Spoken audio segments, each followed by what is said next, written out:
এই মুহূৰ্তে এটা big breaking news আমি দৰ্শকসকলক জনাব বিচাৰিছোঁ জুবিন গাৰ্গৰ হত্যা সম্পৰ্কীয় চাৰ্জশ্বিটৰ বিস্ফোৰক তথ্য আসাম টক্সৰ হাতত আহি পৰিছে।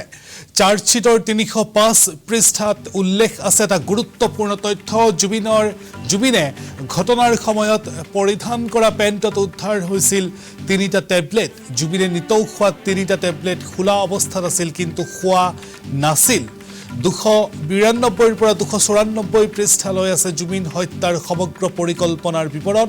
প্ৰবাসী অসমীয়া অভিমন্যু তালুকদাৰৰ ভাষ্যত আছে বিস্ফোৰক তথ্য। অভিমন্যুৰ সাক্ষ্য ইয়তখন তেওঁ সম্পূৰ্ণ শ্যামকানু মহন্তৰ জ্ঞাতসাৰে বুক কৰিছিল। ইয়তত জুবিন সাগৰলৈ যোৱা বুলি শ্যামকানুৱে নাজানো বোলাটো সত্য নহয়। শ্যামকানু মহন্তৰ পৰা জুবিনে পাবলগীয়া আছিল মোটা অংকৰ ধন। প্ৰাপ্য সেই ধন বিচাৰি জুবিনে শেহতীয়াকৈ হেঁচা দিছিল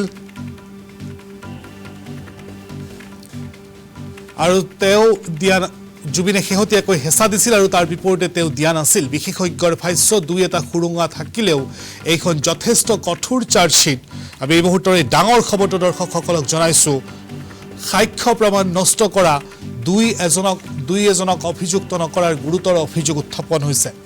আমি পুনৰবাৰ দৰ্শকসকলক উল্লেখ কৰিছোঁ জুবিন গাৰ্গৰ হত্যা সম্পৰ্কীয় চাৰ্জশ্বিটৰ বিস্ফোৰক তথ্য আসাম টক্সৰ হাতত আহি পৰিছে। আমি ইতিপূৰ্বে দৰ্শকসকলক উল্লেখ কৰিছোঁ আৰু শেহতীয়া আপডেটৰ সৈতে আমাৰ সৈতে এই মুহূৰ্তত ফোন লাইনত সংযুক্ত হৈছে আসাম টক্সৰ মুখ্য পৰিচালন সম্পাদক প্ৰাণজিৎ শইকীয়া ডাঙৰীয়া। আপোনাক আমাৰ এই বাতৰিৰ মাজলৈ এই মুহূৰ্তত স্বাগতম জনাইছোঁ আৰু বহু বিস্ফোৰক তথ্য আসাম টক্সৰ হাতত আহি পৰিছে। আমি ইতিপূৰ্বে উল্লেখ কৰিছোঁ, আপুনি কি জনাব? হয় জামান, এই মুহূৰ্তত কেতবোৰ বিস্ফোৰক তথ্য আমি লাভ কৰিছোঁ। প্ৰথম কথা হৈছে চাৰ্জশ্বিটখন ইতিমধ্যে যোৱা 12 ডিচেম্বৰত চিজেম আদালতত আৰক্ষীৰ CID দাখিল কৰিছে। কিন্তু এই পৰ্যন্ত চাৰ্জশ্বিটখনৰ চাৰ্টিফাইড কপিটো এৰি দিয়া হোৱা নাই আৰু আশা কৰা হৈছে আজি বা কাইলৈ পুৱাৰ ভাগত চাৰ্জশ্বিটখনৰ চাৰ্টিফাইড কপিটো সকলোৰে হাতত পৰিব বা যিসকলে এপ্লাই কৰে আৰু যি পোৱাৰ উপযুক্ত বুলি চিজেমে নিৰ্ধাৰণ কৰি দিয়ে তেওঁলোকৰ হাতত চাৰ্জশ্বিটখন কৰিব। কিন্তু কেইবাজনো ব্যক্তিয়ে চৰকাৰী অধিবক্তাকে ধৰি কেইবাজনো ব্যক্তিয়ে ইতিমধ্যে এই চাৰ্জশ্বিটখন চকু ফুৰাইছে বা চাৰ্জশ্বিটখনৰ কেতবোৰ গুৰুত্বপূৰ্ণ তথ্য তেওঁলোকৰ হাতত পৰিছে। তাৰ ভিত্তিত আমি চাৰ্জশ্বিটখনৰ কেইবাটাও বিস্ফোৰক তথ্য আমাৰ হাতত আহি পৰিছে। প্ৰথম কথা হৈছে যে চাৰ্জশ্বিটখনৰ ৩০৫ পৃষ্ঠাত এটা গুৰুত্বপূৰ্ণ তথ্য আছে। সেইটো হৈছে যে জুবিন গাৰ্গক যেতিয়া ইয়তত গৈ যেতিয়া সাঁতুৰিছিল, সাঁতোৰাৰ পিছত তেওঁৰ তাতে মৃত্যু হোৱাৰ পিছত তেওঁক ছিংগাপুৰ এখন হাস্পাতাললৈ অনা হ'ল। হাস্পাতাললৈ অনাৰ পিছত তেওঁৰ মৃত্যুটো আনুষ্ঠানিক ঘোষণাৰ পিছত ছিংগাপুৰ আৰক্ষীয়ে তেওঁৰ যেতিয়া বডিত চাৰ্চ কৰিছিল, তেওঁৰ বডিৰ যেতিয়া তালাচী লৈছিল, তেতিয়া দেখা গৈছিল যে তেওঁৰ বেক পকেটত ক'লা ৰঙৰ এটা পেণ্টৰ বেক পকেটত ৩টা টেবলেট আছিল। সেই টেবলেট কেইটা জুবিন গাৰ্গে নিতৌ সেৱন কৰা টেবলেট। চিকিৎসকৰ পৰামৰ্শ মতে তেওঁ সেই টেবলেট কেইটা নিতৌ সেৱন কৰে। কিন্তু আচৰিত কথাটো চাৰ্জশ্বিটত উল্লেখ আছে যে সেই 3টা টেবলেট তেওঁৰ পকেটত আছে। টেবলেট কেইটা খোলা অৱস্থাত আছে কিন্তু টেবলেট কেইটা তেওঁ কনজিউম কৰা নাছিল, অৰ্থাৎ খোৱা নাছিল। যিকেইটা নিতৌ তেওঁ খাবলগীয়া টেবলেট আছিল সেই টেবলেট কেইটা তেওঁ খোৱা নাছিল আৰু তেওঁ মানে কনজিউম কৰা নাছিল। দ্বিতীয় কথাটো হৈছে যে ২৯২ পৃষ্ঠাৰ পৰা ২৯৪ পৃষ্ঠালৈকে জুবিন হত্যাৰ সমগ্ৰ যিটো পৰিকল্পনা, সেই পৰিকল্পনাটোৰ কথা চাৰ্জশ্বিটত উল্লেখ আছে। কেনেকৈ জুবিন গাৰ্গক হত্যাৰ পৰিকল্পনাটো ৰচনা কৰা হৈছিল, অসমত কি ধৰণে তাৰ গোটেই প্ৰেক্ষাপটটো ৰচনা কৰা হৈছিল, সেইখিনি 292ৰ পৰা 294লৈকে তাৰ বিৱৰণটো দিয়া আছে। এটা গুৰুত্বপূৰ্ণ তথ্য মই দিব বিচাৰিছোঁ।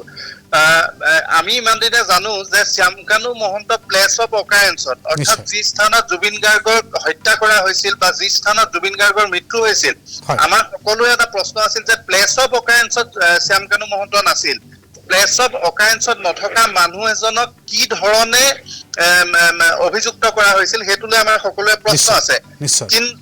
কিন্তু অভিমন্যু তালুকদাৰ, যিজন ছিংগাপুৰ আসাম এছ'চিয়েশ্যনৰ প্ৰেচিডেণ্ট, অভিমন্যু তালুকদাৰে এটা অত্যন্ত গুৰুত্বপূৰ্ণ সাক্ষ্য দিছে SITক অভিমন্যু তালুকদাৰে কৈছে যে আগদিনা তেওঁ ইয়টখন বুক কৰিছিল, যিখনত জুবিন গাৰ্গক তেওঁলোকে সাগৰৰ মাজলৈ লৈ যোৱাৰ পৰিকল্পনা কৰিছিল বা লৈ যোৱাৰ কথা আছিল। সেই ইয়টখন অভিমন্যু তালুকদাৰ আৰু তন্ময় ফুকনে আগদিনাই বুক কৰিছিল আৰু শ্যামকানু মহন্ত অৱগত আছিল।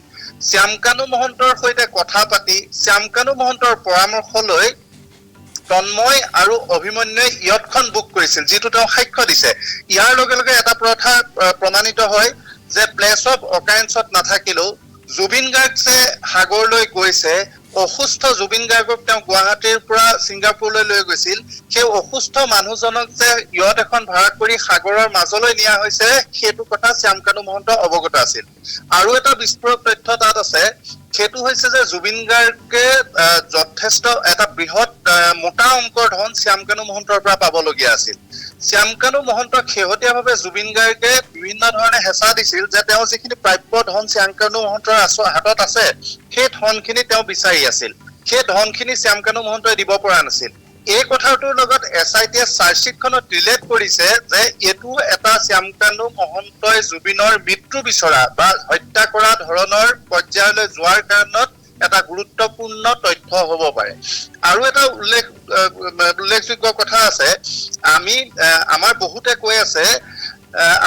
কৈ আছে যে তালৈ যিহেতু অসম আৰক্ষীৰ দল এমাহৰ পিছতহে গৈছিল, তাত যি ধৰণে তাত তদন্ত কৰিবলগীয়া আছিল বা যিবোৰ বস্তু তথ্য প্ৰমাণ সংগ্ৰহ কৰিবলগীয়া আছিল বা তাত আমাৰ যিটো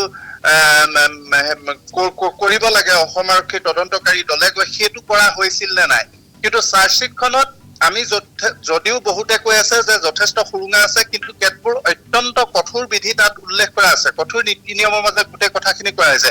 আনকি এনেকুৱা তথ্যও আছে, মই জাষ্ট উল্লেখ কৰিব বিচাৰিছো, যি স্থানত সাগৰত জুবিন গাৰ্গৰ মৃত্যু হৈছিল, সেই স্থানৰ আচলতে পানীখিনি কিমান লুণীয়া আছিল, সেইটোৱে কি কেমিকেল ৰিয়েকশ্যন হ'ব পাৰে, সেই কথাখিনি আদালতত আহিব পাৰে। অসম আৰক্ষীৰ যিটো দল তালৈ গৈছিল